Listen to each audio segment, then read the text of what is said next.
In this video, I'll be going over my process for deck building. After you watch this video, my goal is that you'll feel comfortable building a strong deck for any character that will be able to handle. It'll be able to handle nearly every villain on standard, aside from of course, the strongest villains like Ronin and Venom Goblin. That might take a little bit of tweaking apart from just this method.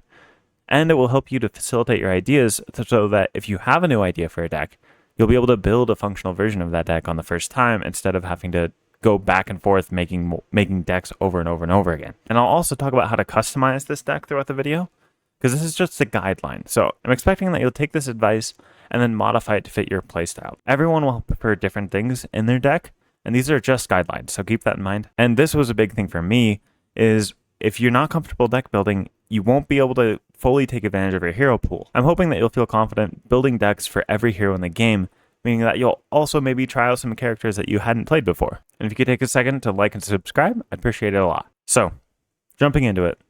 In general, you should always have the 3 double resources in your deck. And then, along with the Nick Fury ally, Avengers Mansion, and Helicarrier. So it doesn't have to necessarily be Avengers Mansion and Helicarrier, but the combination of having 3 doubles, Nick Fury, because he allows you to get that card draw, and then also do something else if you need him to, and then having a couple economy supports is going to give you the deck balance you need to where you can afford all of the cards that you want.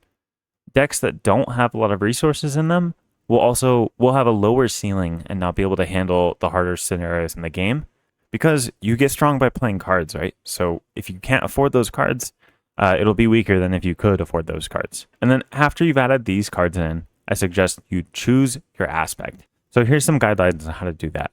The aspects are all different. They have different strengths and weaknesses. A very quick overview of these aspects is that aggression is really good for rushing the villain down. So especially in solo, you can look to win the game in just a couple turns and not have to deal with thwarting or minions or anything like that. It's also really good at taking out minions if you don't want to just do that rush build. And its problem is that it has low thwart. Justice is great at threat removal. That it is also a very, very high survivability aspect, because if you don't have threat on the main scheme, you can safely flip down to alter ego, which means you can recover and get access to your other abilities. So Peter Parker, for instance, gets access to Aunt May and his recovery. So a lot of characters will actually be able to survive way better with Justice. It's not just threat removal, it's also control and survival. Its weakness is that it has lower damage than the other aspects. Leadership is about allies, and it's an extremely well-rounded aspect because allies in general are going to be the best card type in the game, and they can do everything, right? They can attack, they can thwart, and they can block. So this is a very well-rounded aspect, and it's, in my opinion, it's also the strongest aspect. And it's been the strongest aspect basically the whole time because of how powerful some of these leadership cards are and how powerful allies are. And protection is very difficult in solo. But when I think about a protection deck of why would I choose protection for a hero, I think about, is this a hero that I want to mainly focus on their hero cards? Because a lot of characters like that, Black Panther, for instance, really wants to get his upgrades down, really wants to play Wakanda forever. And you can't do that if you're dead. So characters like Black Panther, Domino, Gambit, that have these really, really important hero cards tend to work very well in protection because of that. So in solo, focus on your hero cards. In multiplayer, you can do a lot of different builds where you're blocking for the whole table, and protection gets stronger in multiplayer than in solo, in my opinion. And then it's a bit low on thwart and damage, but again, you're going to want to be playing your hero cards and using the protection cards for survivability. So from the core box, you'll notice that the designers paired She-Hulk in aggression, Spider-Man in justice, Captain Marvel in leadership, and Black Panther in protection. So the reason this is because She-Hulk has a bit of thwarting built into the alter ego, but you'll notice there's this response, deal 2 damage to an enemy when you change, and you have 3 attacks. So it's very, very good for a rush strategy, and She-Hulk can take out minions very well. So it's leaning into She-Hulk's strength of damage. And then Spider-Man is really good at everything. He has high economy, high damage, high survivability, but he's low on threat removal. So Justice was paired with Spider-Man to kind of shore up his weaknesses there. So like you can see it's like different, leaning into She-Hulk's strengths, patching up Spider-Man's weaknesses. And then leadership came with Captain Marvel because Captain Marvel's a very well-rounded character. She's decent at thwarting, decent at damage, has an incredibly high economy though. So with Captain Marvel's high economy, she'll be able to afford allies very easily, which makes her a great person to go in leadership. And like I was saying earlier, Black Panther is extremely, extremely dependent on his upgrades and his Wakanda Forevers. He really wants to be playing his hero cards. And his hero cards really kind of take care of everything for him. And his 2 thwart and 2 attack and 2 defense mean with retaliate built in means he can kind of just like deal with things on a lower level just based off of his just base stats. So protection is actually quite good for him because you can just stay alive and then make it to your Wakanda Forevers. And then I thought it was great to bring up Captain America here. Captain America is basically a jack of all trades. There are viable builds for Captain America in every single one of these aspects. His ability to just discard a card and get her ready, and with the 2/2, it's like an invisible 3 stat line because of the shield for the on defense. But his stat line and the ability to ready makes it to where he doesn't have a weakness really. He's just good at everything. So there's going to be viable builds for Captain America in all of these aspects. So when you're looking at building a hero, I would suggest after you get your economy set up, you should try to figure out what you want to do. Do you want to do justice to like patch up your lack of thwarting? Or do you want to do, like lean into your strength and like choose something like She-Hulk and aggression because you want to double down on your hero's strengths? Also, multiplayer is going to be different than solo because in multiplayer there's different builds for each of these aspects. In multiplayer, you'll get like the aggressive minion slayer, the justice thwarting for the whole table, leadership just doing a little bit of everything, and then also blocking and protection blocking for the whole table. So it'll be different depending on solo or multiplayer. But this is the first thing that you should do is pick your aspect. And then after you pick your aspect, then start thinking about what cards you want to add. These are the things I think about when I'm building a hero. So I'm using the Spider-Man ally as an example. I would first pick my aspect. So if I'm picking Justice, for instance, I would start there. I would also look at trait locked cards, which is like Avengers Mansion, Quinn Carrier, locked to Avengers, Ingenuity locked to Genius. So I'd look at all those cards that I need that I have access to with this character that not every other character has access to for 2 reasons. One, because they tend to be stronger than other cards that aren't trait locked. That's why they're trait locked, is because it's like a bonus to that character. It's like Ingenuity, a 2-cost resource generator, but you have to have the Genius strength trait is very strong. So I would want to lean into Spider-Man's a Genius trait and use Ingenuity. And also in solo, consider switching Quinn Carrier for Helicarrier, because Helicarrier is more of a multiplayer card, whereas Quinn Carrier, the ability to generate a wild is going to be better than the action to reduce a cost in solo. And then I would avoid doing Web of Life and Destiny and Warrior of the Great Web with Spider-Man unless you're already very comfortable with deck building. There's definitely builds that work for him with using this Web Warrior stuff, but complicated builds like this, if you're just starting out building decks or aren't that comfortable yet with it, I would avoid trying to build combo decks like that. And then include at least 6 allies with your character. The reason is because allies are just inherently very strong. If you're struggling with staying alive, it's likely that you just need to play more allies, because allies can do something. It's like Daredevil, for instance. He'll thwart 2, deal 1 to an enemy, thwart 2, deal 1 to an enemy. So that's like doing damage and thwarting, but then also can block for you. And that block is incredibly valuable, and it's one of the most valuable things about allies, is being able to take like 6-7 damage from the villain and just ignore it because he had an ally. At least 6, I would say. And just try to choose ones that go well with your hero. And then after that, after I have my like trait lock cards I want to do and my allies, consider your what cards you want to complement your hero. So cards like For Justice are good for Spider-Man because he has low thwart. Upside the Head is really good for Spider-Man because the Confused status will let him flip down safely and use his really, really strong support AMA to heal up to full health.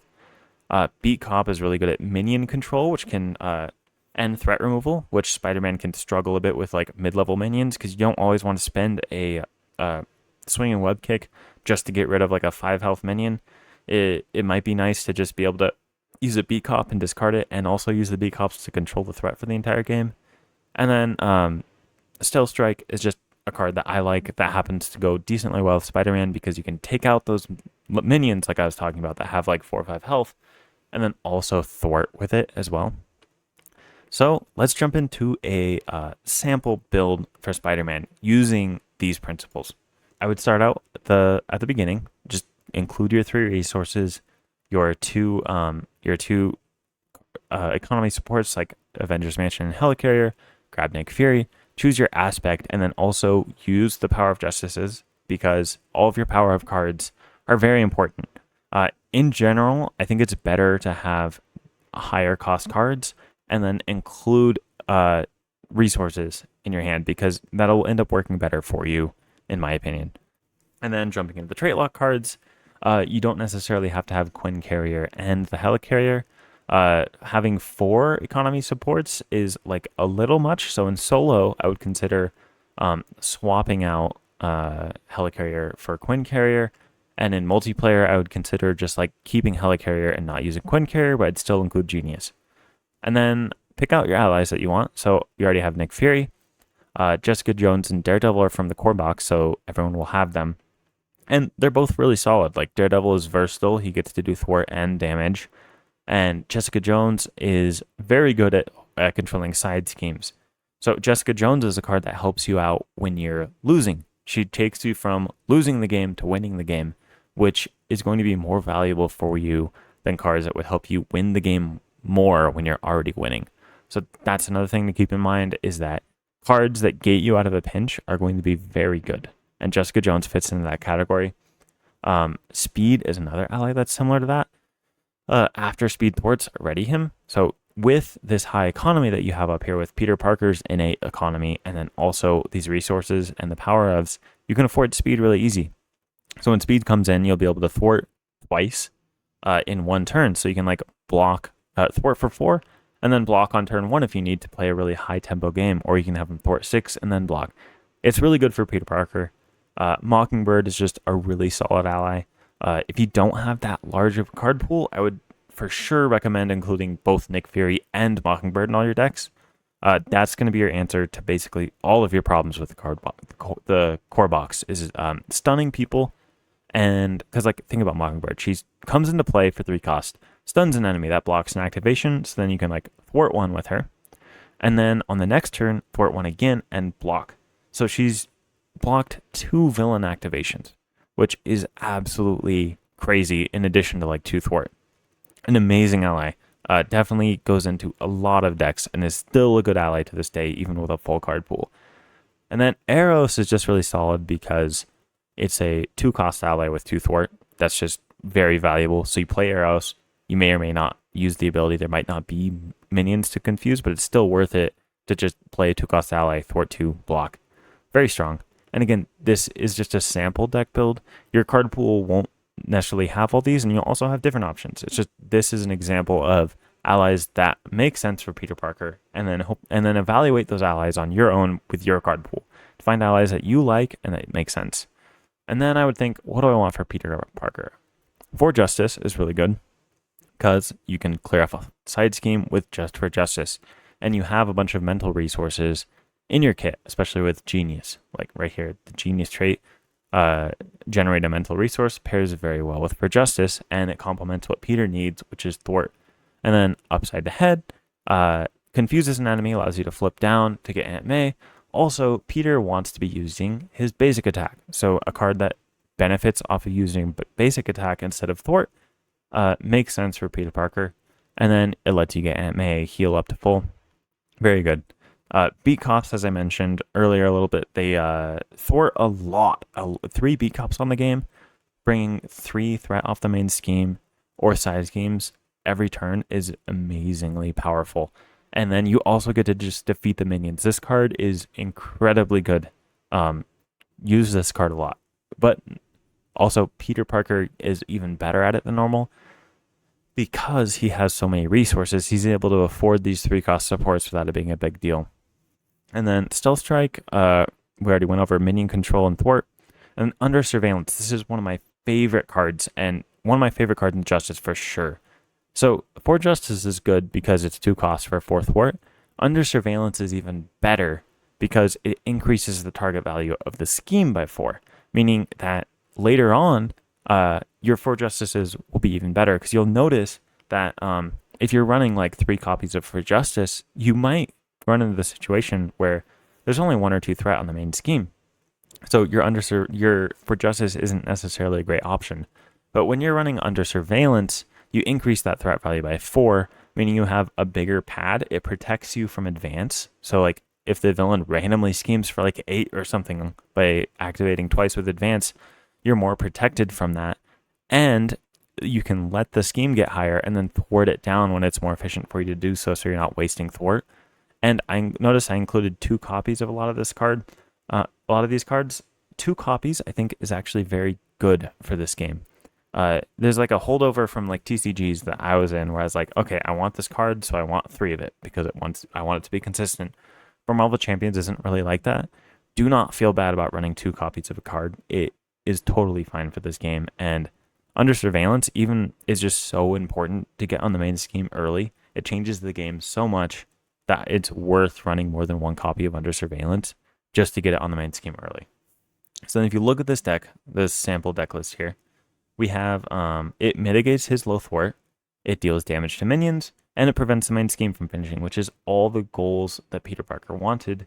And then it has a card count of 41, which is totally okay. You also do not need to restrict your decks to be exactly 40 cards. I would say try to keep your decks at 40 cards, but if there's a card that you want and it fits, you have a reason to include it in your deck, and it brings you up to like 41 or 42, 43 cards, don't worry about it. It's going to be fine. It's not going to be that big of a deal. It actually has a small amount of benefit in a certain sense because it means that maybe you get the encounter card from decking out 1 turn later and allows you to control the board a little bit better by doing that. I don't really go over 45. If you start getting up to like 45 and higher, that's when you're going to start feeling like, wow, I really want to see my swinging web kicks. I just can never find my swinging web kicks. That's 45 and up is like where I'd say maybe think about cutting cards out because you probably don't need 45 cards for most decks unless there's a specific reason why you have more than that. I'll be going over 1 deck build for each aspect. Doctor Strange is a character that I find works well in aggression. You'll probably hear a lot about how the Invocation deck is the strongest thing that he can do, and you want to just like run a lot of Earth's Mightiest Heroes and leadership so that you can cycle through the Invocation deck faster. But there's other ways to play him. And then also, you maybe don't have all those cards. So if you have Doctor Strange, this is a deck build that will work for you. Start out with the 3 double resources, the economy supports Nick Fury, and then choose the aspect. So why aggression for Doctor Strange? The reason I like aggression for Doctor Strange is because he doesn't have a problem thwarting. He also spams tough status cards and stuns and confuses. He doesn't need any help with threat control or survivability. The only thing Doctor Strange really feels like he's lacking is like burst damage, and he can struggle against minions. So the reason I chose aggression for him is because it can mitigate that weakness, that one weakness he has of like it's kind of hard for him to deal with beefy minions. So next, after you choose the aspect, go to your trait locked cards. For Mystics, there's a lot. So since we chose aggression, we have access to magic attack, which you may or may not have. It's fine if you don't. 3 spiritual meditations, because this allows you to draw 2 cards, choose and discard 1 from your hand. So it basically just lets you improve the quality of your hand. So it's like and it's 0 cost. So all it is swapping cards in your hands, trying to find better ones. Definitely 3 copies of that. And then the Sorcerer Supreme increases your hand size while in hero form, bringing your hand size from 5 to 6. is incredibly powerful. So you want to include these trait lock cards to Mystics. They're much stronger than cards that you'll find in just like the other basic cards or the aspects. So then choose 6 allies. We already have Nick Fury, but then let's look. We're looking for allies that can deal with minions for Doctor Strange and output damage when you want to do a final push. So Tigra and Hulk are in the core set, and they're also great for that. 2 attack with Tigra is really good at defeating minions, and then you can heal 1 damage from her when she does defeat a minion, meaning she can just stick around and take out minions for Doctor Strange the entire game. And Hulk has 3 attack, which is fantastic for him. And if you build around physical resources, or you can do that, you'll deal 2 damage to an enemy. You'll notice I included 3 copies of Uppercut here because it's a physical to try to like help out Hulk and get the right resources here for Hulk. But it's not crucial to build around that. Worst case scenario with Hulk, you just throw him out and he can likely block 2 villain attacks for 2 cost. Or you just attack for him with 3 when you're not worried about discarding him or dealing 1 damage to each character. He's really solid. Throg is a really fun ally, and also it's just kind of fun, right? Having like the mystic character along with the Asgardians just feels fun to me and thematic. So like I chose Throg. Again, not everything is about being optimal. Definitely just choose cards that you like and think are fun, but also try to find a purpose for them. So Throg, when he enters play, he gets a tough status card if you're engaged with a minion. So he's another card that gets you out of tough situations, which is a very good card. That's like a red flag that this is a good card, in my opinion at least. And then he has 2 attack and 2 health, so he comes in with tough. You can block the villain activation or the minion if you need to, and then he has 2 attack and then can block again. That's really solid. Mockingbird, you can stun the tough minion. Like if you have a 3 attack minion, you can stun that minion, or you can stun the villain with her and then get a couple blocks in.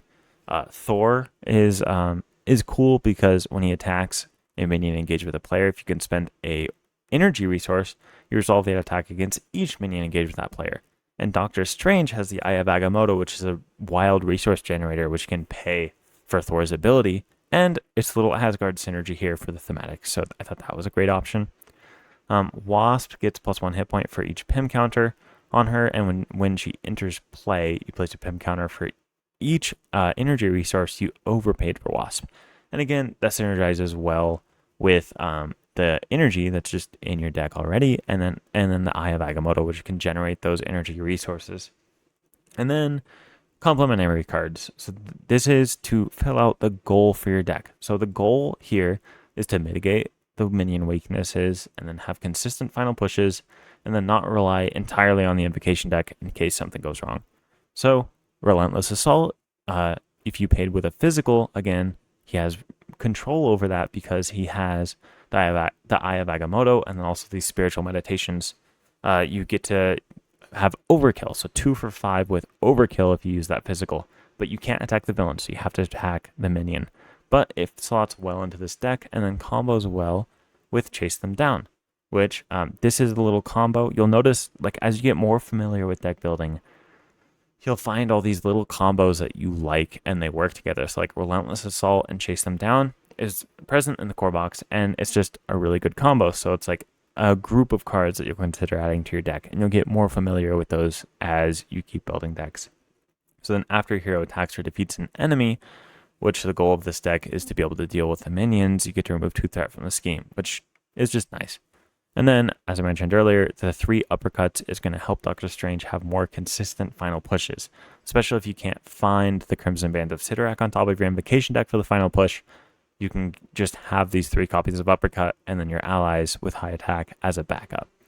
And then Martial Prowess generates physical resources for Relentless Assault, and also just gets a resource for an attack event, which, since we have 5, it has a decent amount of targets, so it's a pretty good idea. So the summary of this, it mitigates the minion weaknesses, gives the consistent final pushes, and then is not entirely reliant on the invocation deck. So we've checked all our boxes with what we wanted to do with this deck.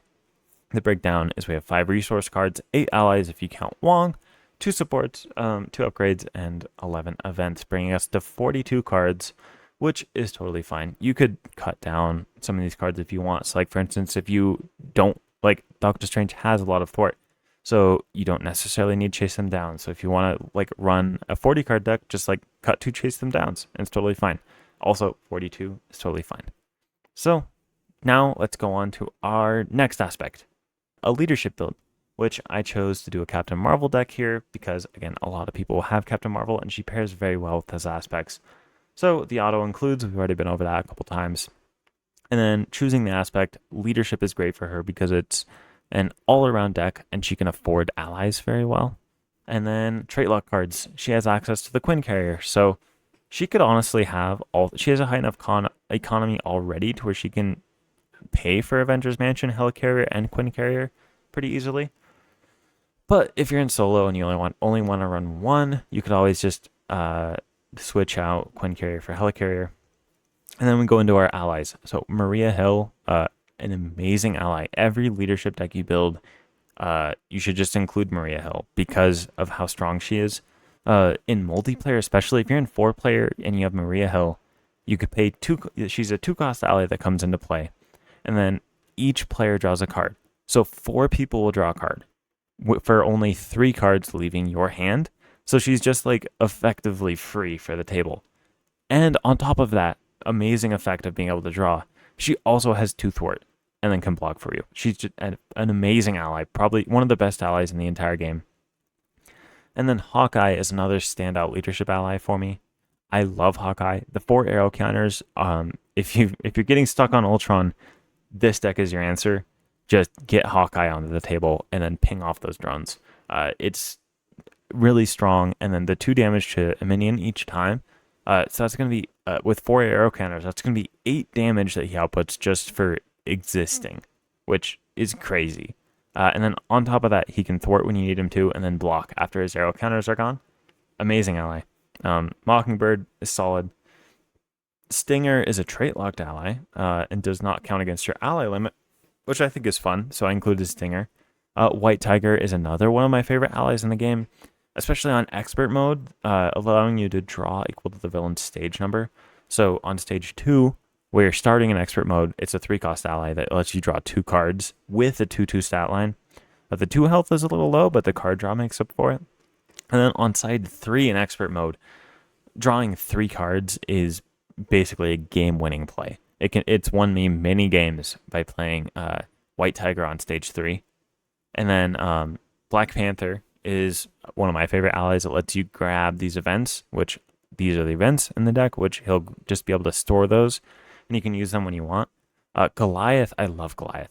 Goliath comes into play, can thwart 2 off the main scheme twice, and then on the last turn can use his ability to get 5 attack and then attack for 5. And then if you only thwart once, you'll be able, and you have, like, get ready, like this deck has, you'll be able to attack for 10 with Goliath in 1 turn. That is crazy burst damage, and I love that combo.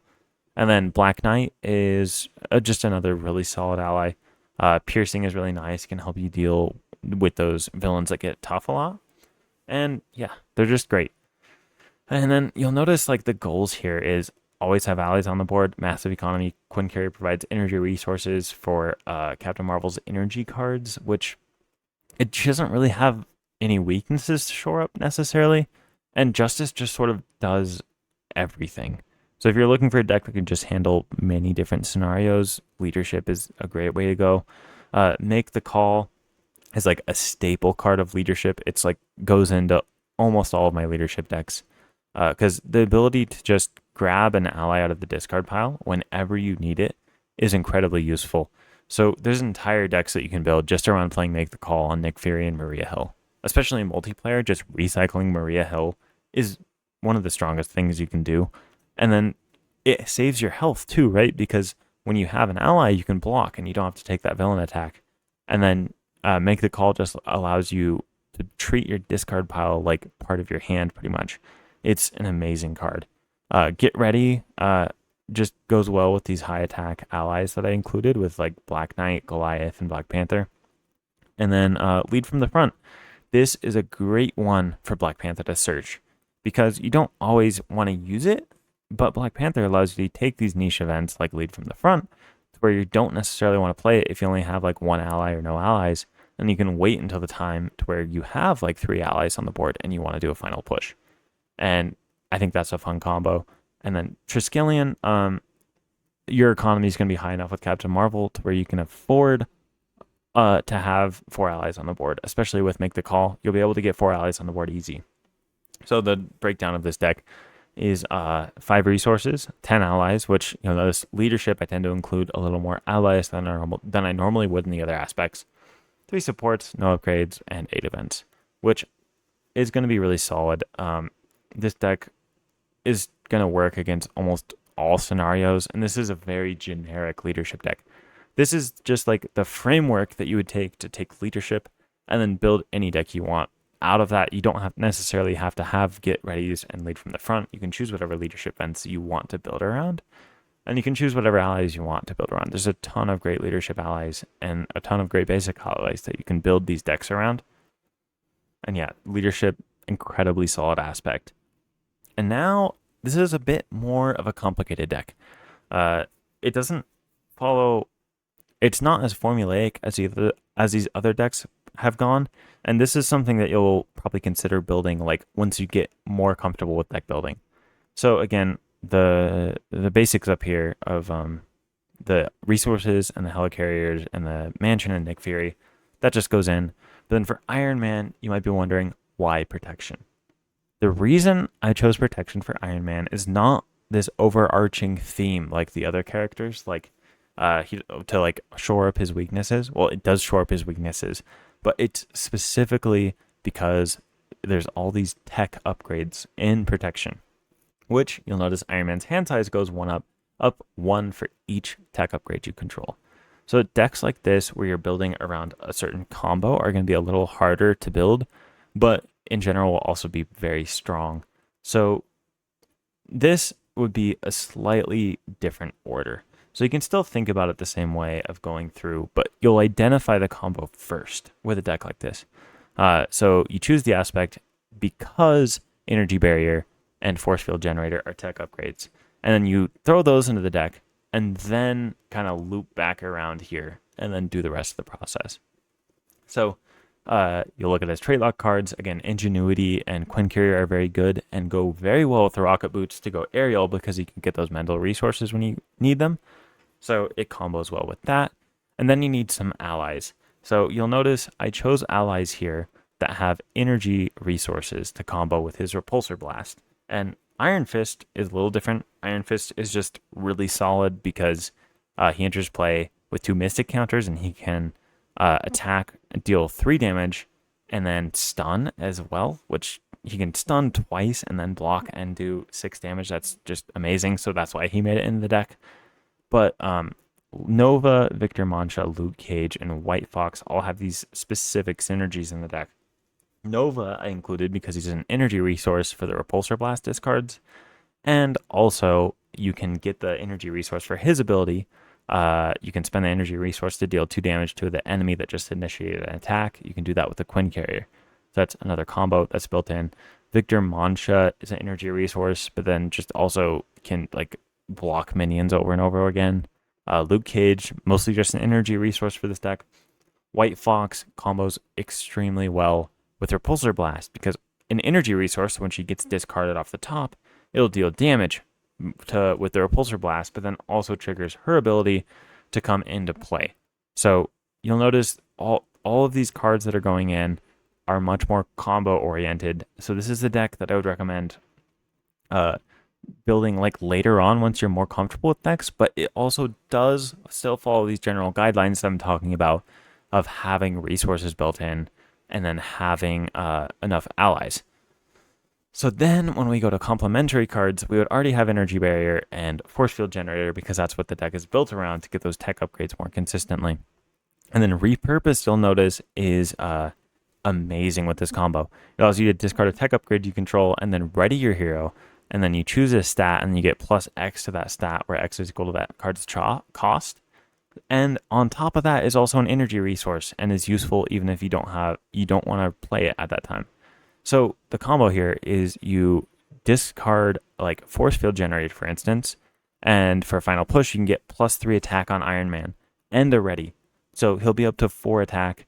So he'll attack for, so you can attack for 1, ready with repurpose, attack for 4, ready with your arc reactor, attack for 4 again. And then also Iron Man can repurpose his own tech upgrades on the final push when he needs to. So this combos extremely well and is why there's so many protection Iron Man builds out there. It's a little more complicated than the other decks because every card is in here for a specific purpose, not because it's just generally good. But as you get more comfortable with deck building, you'll want to move into building decks like this, but keep in mind the idea of resources. Make sure you have enough of them, and then make sure you have enough allies so you don't just die. Look at your trait lock cards, and then instead of just complementary cards, it might be more accurate to say like identify your combos in the deck. Not every deck is a combo deck, but this is an example of a combo deck. And now that we've gone over all of the aspects, a sample deck build, I want to just take a little bit of time to talk about what some of my favorite cards are in all of the aspects, because I think you'll end up getting your own favorites over time as well. But these are my ones that I just really love. They're not trait locked. They're just any hero can use these. You don't have to like do anything to build around them. You can just throw them into decks and they work. So let's start with basic. Like the Power in All of Us is amazing for basic because it generates you all those resources. It combos well with Nick Fury, who's one of the best allies in the game. And then also there's just a lot of strong cards. The economy supports that you get, like Avengers Mansion and Helicarrier and Quinn Carrier, etc., can be paid for with the Power in All of Us. And then when you get those into play early, it's amazing. Endurance is another one of my favorite ones. I love just having more hit points. Like if it helps you not die. I like if I'm ever having an empty space in a deck, especially on heroes with like lower health and also heroes with more health. I think it's funny to have like 20 health on your hero. I love just throwing in endurance. It's a solid card. Nick Fury needs no introduction, but drawing 3 cards or moving 2 threat or dealing 4 damage is incredibly versatile, and just no need to say it anymore. Really, he's just like the strongest ally in the game. Mockingbird's really good. Spider-Man Miles Morales is one of my favorite allies in the game because his response of just getting to after he enters play, you choose attack or thwart and you get +2 to that power. Means that he can come in and do like a burst of whatever you need. Coming in with 4 attack on an ally or 3 thwart is really versatile. It's powerful for similar reasons to why Nick Fury is powerful. And he can help with killing a minion. He can take out a side scheme. He can help you with a final push. I'm never unhappy to see Miles in my hand.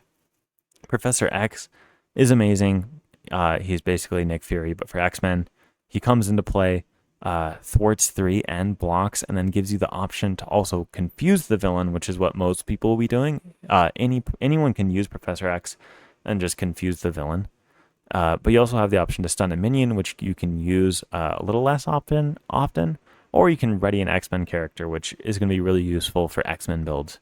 But he's totally fine just being in a build without building specifically around X-Men. Ironheart, again, a 2-cost ally that lets you draw a card. It's like worse Maria Hill, but everyone can use any deck can use it.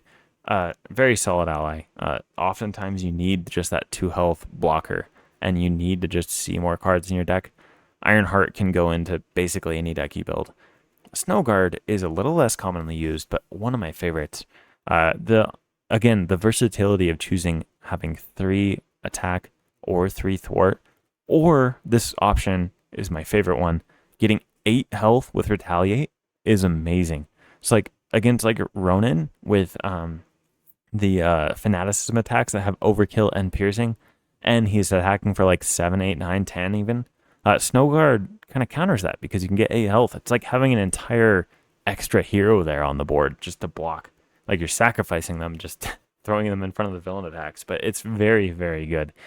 Snowguard, a bit expensive, so the only downside of Snowguard is that if you don't have a high economy on the hero, you might not want to play Snowguard because of the 4 cost. Yeah. And now aggression, combat training, a staple, just having +1 attack. Really versatile, nice for like anyone. and it's just fun. It feels good having extra attack on your hero. Martial prowess just lets you afford attack events better, which obviously is pretty good. And you can build around a lot of physical resource decks in aggression, such as like dropkick, where if you pair with all physicals, you get to deal 4 to an enemy and stun and draw a card. Which well, you deal 4 to the enemy, and then if it is all physical, you get to stun and draw, which is an amazing card. It's just like the economy version and control version of uppercut, which I actually probably use dropkick more than uppercut. Tac team. I love tac team. I don't see many people using tac team all that often, but the versatility of just being able to do 2 damage 3 different times is great for board control. Great for minions, can ping off tough status cards. Helps you like balance out your damages better to where you're not wasting damage. I think it's a really good card. And it's also 6 damage over 3 turns instead of 5 like uppercut. Skilled Strike, just giving your hero +2. That's great. 0 cost. Giving your hero +2. It's 2.0 efficiency, just like swinging web kick. It's just lower damage, but it's a great card. Just throw it in if you don't know what to do. It's a great card. Relentless Assault, just minion control. Minions are like the bane of a lot of people's existence. It was for me when I started playing the game. Ultron was brutal, but Relentless Assault is fun for situations like that. Wolverine is a very, very high damage ally. He feels like there's another hero on the board when he's on here. He gets to heal 1 at the start of after your turn begins, so you can kind of keep him around the whole game. And then the 3 attack with piercing is really, really good. Sunfire, also an amazing ally. The ability to spend an energy resource and then discard a card from the villain is great. Like especially in the the Infinity Gauntlet campaign. There are so many attachments that you just wish you could have Sunfire to just ignore. Like Thanos' armor and his helmet, just say no. Just have Sunfire just rip it off. It's really cool. Psylocke, really important for aggression because the aggression's weakness is low thwart, but Psylocke has 2 thwart, and then also can confuse, which lets you flip to Ultra Ego, and is something that aggression was severely lacking before Psylocke came out. A great control card for aggression. Hulk, 3 cost, or 3 damage, 5 health, 2 cost. If you build a physical resource deck for Hulk, and he's swinging for 5 every time, and he can do that 5 times, that is crazy. 25 damage from a 2-cost ally is possible if you build around it. That's just, I don't have to say more than that. And then Tigra, the minion slayer that sticks around, a great ally. And then for Justice, talked a little bit about this already. Under Surveillance, my favorite Justice card. Beat Cop, another one of my favorite ones. Just the amount of control you get over the game with Under Surveillance and Beat Cop going into your deck is amazing. And then speaking of control, Agent Coulson comes in, lets you search for a preparation card, which you can grab Counterintelligence or Spycraft. Counterintelligence lets you prevent 3 of the threat that goes on to the scheme whenever you want. So it's basically like actually, I'm not going to lose to the threat on the main scheme this time.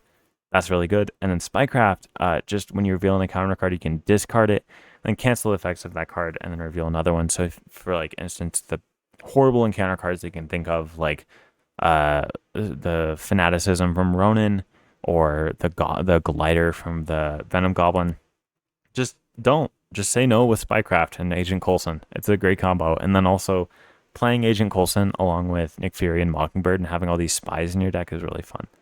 For Justice, 2 for 4 thwart, it's just great. It's good. And also combined with Overwatch, when you get to discard it and remove an equal amount, you're doubling your for Justice, especially in multiplayer. That's really good. Overwatch is a very fun card for Justice. Eros is just cheap. Waken, it's really fun to like discard the boost cards and then deal damage. Especially against harder villain with more boost cards, Wiccan feels really good to just be like, oh hey Loki, that Laufey is a 4 boost. What if you just took 4 damage? I really like that. Jessica Jones and Daredevil, it's maybe partly nostalgia, but also I just love these allies. Especially with player side schemes coming out, Jessica Jones got like a whole new buff here. which is really cool. And she's a great ally, and she has 2 attack on a 3-cost ally and Justice, which is very good. And Daredevil's just really versatile, but he's a little expensive, but every time I play Daredevil, I pretty much feel like it's worth it. And then Leadership, Make the Call. Just a busted card, along with Rapid Response, being able to bring back your allies the whole game. Very, very, very good. Team Training, giving all of your allies +1 hit point, meaning you get extra activations out of them. Also really powerful. It can add a lot of damage over time by getting those extra activations out of your leadership decks. Maria Hill, amazing ally, but just gets better and better and better the higher the player count is.